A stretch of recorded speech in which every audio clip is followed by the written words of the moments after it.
ठाणे जिल्ह्यातील विविध शहरांना पाणीपुरवठा करणारं बारवी धरण 95% भरलं। धरणाच्या पाणलोट क्षेत्रात सततच्या पावसामुळे धरणाची पातळी वाढते, त्यामुळे धरणाचे स्वयंचलित दरवाजे कोणत्याही क्षणी उघडण्याची शक्यता।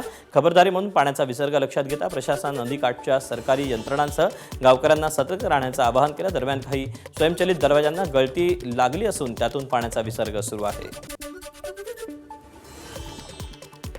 पुण्याला पाणीपुरवठा करणारं चौथं धरणही 100% भरलं। टेमघर धरण पूर्ण क्षमतेनं भरलं। खडकवासला धरण, साखळीतील खडकवासला, पानशेत आणि वरसगाव ही 3 धरणं याआधीच भरली। 4 धरणांमध्ये एकूण 29 TMC इतका पाणीसाठा जमा झाला आहे। पुण्यातील धरण क्षेत्रात पावसाचा जोर कमी झाल्यामुळे खडकवासला धरणातून पाण्याचा विसर्ग कमी करण्यात आला आहे। सध्या धरणातून 8777 क्युसेक इतका विसर्ग सुरू आहे। जळगाव जिल्ह्यातलं गिरणा धरण 100% भरलं। 6 दरवाजे 90 सेंटीमीटरनं उघडले असून धरणातून 22,284 क्युसेक विसर्ग नदी करण्यात आलाय। प्रशासनानं नदीकाठच्या गावांना सतर्कतेचा इशारा दिलाय। धरण भरल्यानं जळगाव जिल्ह्यातील 175 गावांच्या पिण्याच्या पाण्याची आणि सिंचनाची चिंता दूर झाली आहे। सातारा शहरातील ऐतिहासिक वारसा जपणारा हत्तीतळ आणि महादरे तलाव अखेर तुडुंब भरले। सलग सुरू असलेल्या दमदार पावसामुळे दोन्ही जलस्रोत ओसंडून वाहत आहेत, त्यामुळे परिसराचं नैसर्गिक सौंदर्य अधिक खुलून आलं आहे। साताऱ्याच्या पाटणमधील दिवशी घाटात गेल्या 14 दिवसात चौथ्यांदा दरड कोसळली। चालत्या बस समोर ही दरड कोसळली, त्यामुळे काही काळ प्रवाशांमध्ये भीतीचं वातावरण निर्माण झालं होतं। पाऊस सुरू झाल्यापासून आणि इथं दरड कोसळण्याच्या घटना वारंवार घडत असल्यानं नवा रस्ता ढेबेवाडी रस्ता हा धोकादायक बनला आहे। निपाणीमधील पर्यटक डॉक्टर अयूब सय्यद यांचा सिंधुदुर्गमधील आंबोलीतील महादेवगडाच्या कड्यावरून पाय घसरून मृत्यू झाला। अयूब सय्यद हे तब्बल 400 फूट खोल दरीत कोसळले। सह्याद्री ॲडव्हेंचर रेस्क्यू टीमनं खोल दरीत जाऊन रोपेच्या सहाय्यानं त्यांचा मृतदेह बाहेर काढला। जळगावातल्या जामनेर तालुक्यात ढालकी धबधब्यावरून तोल जाऊन पडल्यानं 23 वर्षीय तरुणाचा मृत्यू झाला। आकाश पडकन असं मृत्यू झालेल्या तरुणाचं नाव असून तो मित्रांसोबत धबधब्यावर फिरण्यासाठी आला होता, मात्र धबधब्यावरून पडल्यानं त्याच्या डोक्याला गंभीर दुखापत झाली आणि त्यातच त्याचा मृत्यू झाला। ऑगस्ट महिना उजाडूनही 99 टँकरनं सध्या पाणी पुरवठा सुरू आहे। जुलै महिना अखेरपर्यंत 113 टँकरद्वारे 114 गाव आणि 596 वस्त्यांवर पाणी पुरवठा होतोय। गेल्या 5 दिवसांमध्ये टँकरची संख्या कमी झाली। जिल्ह्यातील दक्षिण भागात अत्यल्प पाऊस झाल्यानं पाणी टंचाई कायम आहे। अहिल्यानगर जिल्ह्याला अजूनही दमदार पावसाची प्रतीक्षा आहे। भंडारा जिल्ह्यातलं बावनथडी प्रकल्पातील पाणी प्रशासनानं पिण्यासाठी राखीव ठेवण्याचा निर्णय घेतला। या निर्णयामुळे शेतकऱ्यांमध्ये चिंतेचं वातावरण निर्माण झालंय। राजीव सागर प्रकल्प आणि त्या अंतर्गत निर्माण करण्यात आलेलं सोंड्याटोला बॅरेज हे परिसरातील तब्बल 43 गावांसाठी संजीवनी मानलं जातं। या बॅरेजच्या पाण्यावर 43 गावांमधील जवळपास 15,000 हेक्टर शेतीचं सिंचन अवलंबून आहे, पण पावसाळ्यातच पाण्याची ही टंचाई निर्माण झाल्यानं शेतकऱ्यांमध्ये चिंता पसरली आहे।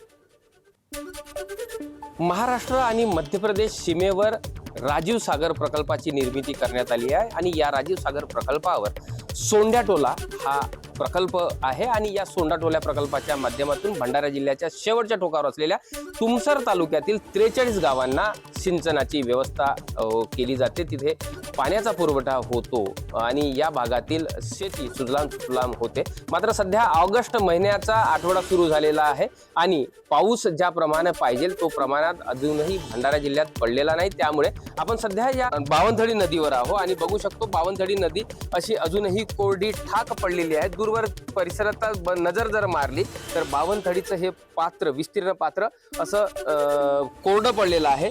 ऑगस्ट महिन्यामध्ये भंडारा शहरासह जिल्ह्यातील ग्रामीण भागात पावसानं हजेरी लावली, यामुळे वातावरणात गारवा निर्माण झाला असून भात उत्पादक शेतकऱ्यांसाठी हा पाऊस दिलासादायक ठरला। हवामान विभागानं भंडारा जिल्ह्याला ग्रीन अलर्ट दिलेला असतानाही लाखनी, साकोली, तुमसर, मोहाडी तालुक्यात काही भागात पावसाच्या सरी बरसल्या। जम्मू काश्मीरमधील शोपियान जिल्ह्यातील हिरपोरा परिसरात ढगफुटी झाली। या भागात मुसळधार पाऊस आणि चिखलाच्या प्रवाहामुळे परिस्थिती बिघडण्याची शक्यता आहे। प्रशासन आणि स्थानिक यंत्रणा या घटनेबाबत माहिती घेत आहे। उत्तराखंडच्या देहराडूनमध्ये मुसळधार पावसामुळे नदी नाले तुडुंब भरले। पाण्याच्या प्रवाहात कार अडकल्याची घटना घडली। स्थानिकांच्या प्रसंगावधानानं कारसह चालकाला वाचवण्यात यश आलं। केरळमधला एक व्हिडिओ सोशल मीडियावर मोठ्या प्रमाणात व्हायरल होते. दक्षिण पश्चिम मान्सूनच्या मुसळधार पावसामुळे रस्त्यावर सतलेल्या पुराच्या पाण्यात एक जीप संथ गतीनं मार्ग काढताना व्हिडिओ दिसते. श्रीलंकेत मागील 2 दिवसांपासून होणाऱ्या मुसळधार पावसामुळे परिस्थिती ही बिघडली. मुसळधार पावसामुळे देशभरात ठिकठिकाणी पूर आणि भूस्खलनाच्या घटना घडल्यात. या नैसर्गिक आपत्तीत आतापर्यंत किमान 7 जणांचा मृत्यू झाला असून अनेक शाळा बंद ठेवण्यात आल्यात. देशाच्या अनेक भागातील घरं, शेती आणि रस्ते पाण्याखाली गेलेत. याचा सर्वाधिक फटका मध्य श्रीलंकेतील डोंगराळ आणि चहाचे मळे असलेल्या भागांना बसला.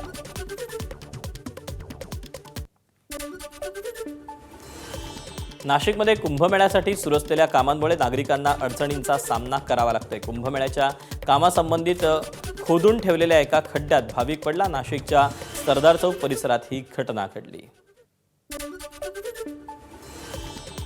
नाशिक शहरात खड्ड्यांमुळे पुन्हा एकदा अपघात झाला. या अपघातात 2 जण गंभीर जखमी झाले.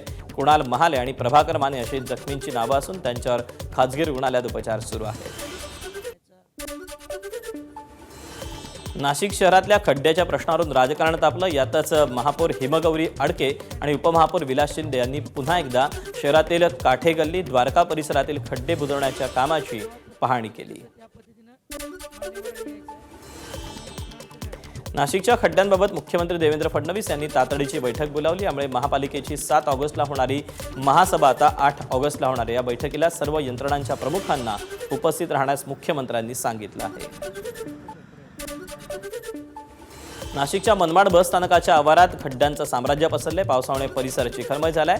पावसाचं पाणी हे खड्ड्यात साचून बस चालक आणि प्रवासी वर्गाला मोठ्या अडचणींचा सामना करावा लागतोय.